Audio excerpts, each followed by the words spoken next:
At some point, we're going to have a conversation in this community about how boring Ricky Saints is and how uncompelling his championship reign has been and how undeserving he is to even have the championship in the first place. But this episode of NXT was so boring. I fell asleep during the Sean Legacy and Axiom match. I fell asleep during that one. I got I'm talking a good, strong 10, 15-minute nap in during that match. The show starts out, you know what I'm saying? You know what I'm saying? It's a flashback from last week when Ricky Saints was calling out Trick Williams. So basically the same shit from this week. And they show Trick Williams attacking Ricky Saints, and they hype up the contract signing for tonight, which I don't know how you could hype up Why do they think that people want to watch contract signings? And they do this a lot on NXT. I believe Ethan Page had a contract signing for the North American Championship. It's not that serious, man. They then show Sol Ruka and Zarya's interactions from last week, and Blake Monroe stabbing Zarya in the neck with a pick. And then they show highlights of the women's battle royal where Tatum Paxley became the number one contender. So the show starts out, the Colon come out to the ring, Izzy Dane, Tatum Paxley, and the two guys, and the crowd starts chanting, "You deserve it," to Tatum Paxley. Now, who doesn't deserve it? Who in WWE would not be deserving of a championship? I want just for one time somebody to win a number one contender match or the title and the crowd be like, "You don't deserve it. Like, this is bullshit." Because that has happened in time. Like, case in point, Ricky Saints. Ricky Saints did not deserve to win the NXT championship by any measure. He didn't deserve it, but the fans would never say that. They only glaze people. Tatum says she did it. She outlasted 19 other women, and now she's going to get a one-on-one shot for the NXT title. She says it's been 4 years and she's been at her lowest. She lost all of her friends and she's been completely alone, but the fans are her friends, and now she couldn't be happier. And I left a note here that Izzy Dane looks like the evil woman from 101 Dalmatians. Anyway, they're interrupted by JC Jane and Fatal Influence, who has been carrying the show for 6 months now. JC Jane says that she'll be the bad guy and that Tatum doesn't stand a chance in hell against her. She says that Tatum isn't special, she's barely average, and that she should have just let Izzy Dane win the Battle Royal. Tatum says she knows what JC Jane is trying to do, I guess start division within the Coling. But Tatum says it's not going to work because unlike Fatal Influence, the Coling isn't just together because it's convenient. I'm not really liking this as much as I thought I would. It's just two heel factions taking shots at one another. We get this enough on the main roster. I just don't understand why I'm supposed to cheer for Tatum Paxley, who's in a heel group, just because she's supposed to be a face. Like, you're not a face if you're in a heel group.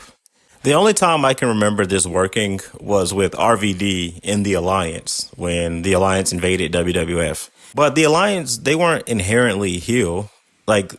Vince had bought them. What else were they supposed to do? So RVD they just so happened to be in this collection of wrestlers that were bought out by Vince McMahon. But Izzy Dane, she chose to be in this group. She chose to be in a heel faction. And just because she was depressed or she's susceptible to cults, that doesn't mean anything. She's still in the group. So how do we know that she's even depressed? She could have just been playing just to get in a group so she would have numbers and she could win a championship. So I don't know why I'm supposed to cheer for Tatum Paxley, but not anybody else in the group. This sets up a tag team match for later in the night. It's going to be JC Jane and what's the other girl name? Lainey Reed taking on Tatum Paxley and Izzy Dane. I really hope JC Jane is making more than $75,000 a year because she wrestles every week. I mean, she's all over these shows. If they were paying Jasmine Nick $75K, they have to be paying JC Jane $200. Anyway, apparently Stax Lorenzo and Ariana Grace are dating, and Stax is going to be in a match for the X Division Championship against Leon Slater. And of course, Leon Slater and Javon Evans are hanging out backstage because they're both young and black. So they would have to hang out together. And despite having a X Division title match in the next segment, Leon Slater says that he wants to team with Javon Evans at Halloween Havoc against anybody. And Javon Evans is like, "Bro, you have a match in the next segment after the commercial break. What are you talking about?" So Leon Slater is more concerned with a meaningless tag match teaming with Javon Evans than he is his title, which is on the line in like 3 minutes from now. Anyway, the match was fine. There was a funny spot when Ariana Grace gets involved in the match, and she's knocked off of the ring apron, and Javon Evans catches her. So Leon Slater wins the match with the 450 splash. And then after the match, Leon Slater and Javon Evans issue an open challenge to anybody at Halloween Havoc, not for a title, not for anything of any significance whatsoever. They just want to have a tag team match against somebody at Halloween Havoc. And then, sure enough, Mr. Iguana and Lapaka, am I saying that right? Laparker come out and they accept the challenge. They say that they spoke to Ava earlier in the day, which doesn't make any sense because they just made the open challenge. So how would Ava have even known about it? But nonetheless, we're going to have Mr. Iguana and LaParker versus Javon Evans and Leon Slater at Halloween Havoc. Javon Evans should be on the main roster. He should be fighting for the WWE Championship. I mean, this is absurd what we're doing here. What they're going to do is they're going to waste him in NXT for the next 5, 8 years, whatever. By the time he gets called up, nobody will care. There'll be 10 other people by that point that are more exciting and more over. This is a waste of everybody's time. Honestly, Mr. Iguana should probably be on the roster too, but that's neither here nor there. Up next, we had a speed match. It was Zachary Wentz, who looks like a smaller, dustier version of Shannon Moore, versus Jasper Troy, who looks like a GameStop employee.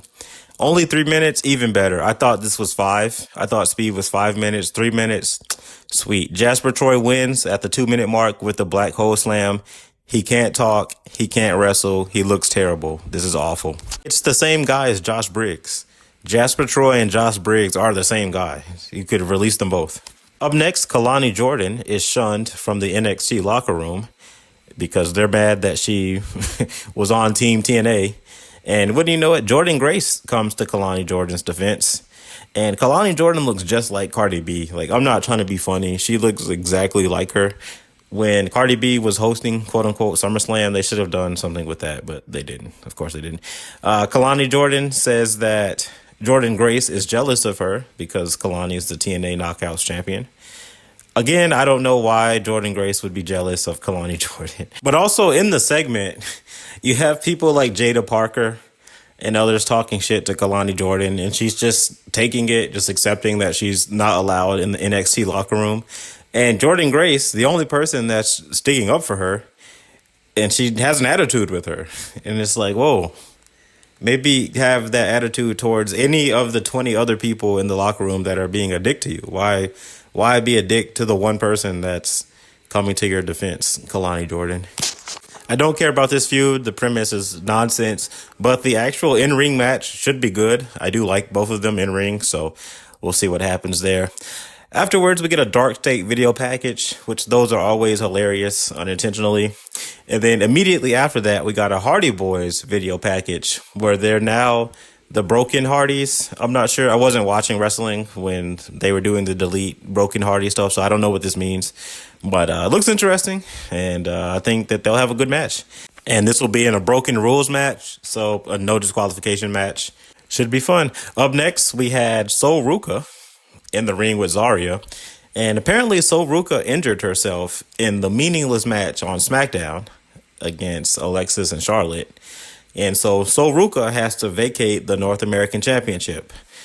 Blake Monroe then comes out and says that she should be crowned the new North American champion. Zarya says that they don't give handouts to NXT and then suggests that she defend the North American Championship against Blake Monroe in behalf of Sol Ruka at Halloween Havoc. So it's going to be Zarya versus Blake Monroe. We know Zarya is losing. Zarya should lose. Zarya should be released. Up next, we got an NXT Anonymous segment where Miles Bourne, who is a future star and should be the next John Cena, is talking to Tavion Heights, who should be released. And they're just talking about all of the jobbing they've been doing since leaving the NQCC. They're interrupted by Josh Briggs, who's also a jobber. They all collectively come to the conclusion that there can only be one. Well, if that's the case, it should be Miles Bourne. Miles Bourne should be fighting John Cena at his last match at Saturday's Night Main Event. Miles Bourne is $1 billion right there. WWE has $1 billion on the roster named Miles Bourne, and he's stuck in NXT having meaningless backstage conversations with Tavion Heights and Josh Briggs. That should make you mad. Up next, we got Axiom versus Sean Legacy from Tubi. And this is a speed match. Again, I fell asleep during this match. I did happen to see the 2 Spanish flies that happened in the 2 minutes of the match. It's just ridiculous. Release both of these guys, please. Don't know who won. Who on this planet could care who won this match? Please tell me. Backstage, we got a segment with Lash Legend and Kendall Gray. I was still pretty out of it when this happened. I just know that Lash Legend called Kendall Gray a little girl. So I'm guessing that they're going to have a feud. Lash Legend, another person that should be on the main roster. This is starting to make me mad. Afterwards, we got the tag match between Fatal Influence and the Coling. JC Jane won with her back fist hammer thing against Tatum Paxley. So she pinned Tatum Paxley. And then immediately after the match, Tatum 3-on-1's Fatal Influence, which is stupid. She just lost the match clean. But now she can beat up the whole faction by herself. Just completely ridiculous. But at least that must mean that JC Jane is going to win because Tatum Paxley stands tall. Like I said, I don't really like this feud. It's just missing something that all of JC Jane's other feuds have had. For example, the feud against Lola Vice, there was something there. There's really nothing here. I don't know what it is. And that's not my job to figure it out either. That's Shawn Michaels' job. So finally, we got the contract signing. Trick Williams comes out. It comes out looking like a star. Another guy that should have been on the main roster 3 years ago. Then Ricky Saints comes out. He comes out dressed like Jan Brady. And to no pop, might I add. They get on the mic. They have their back and forth. Ricky Saints says that he's a very emotional guy and that he wears it on his sleeve.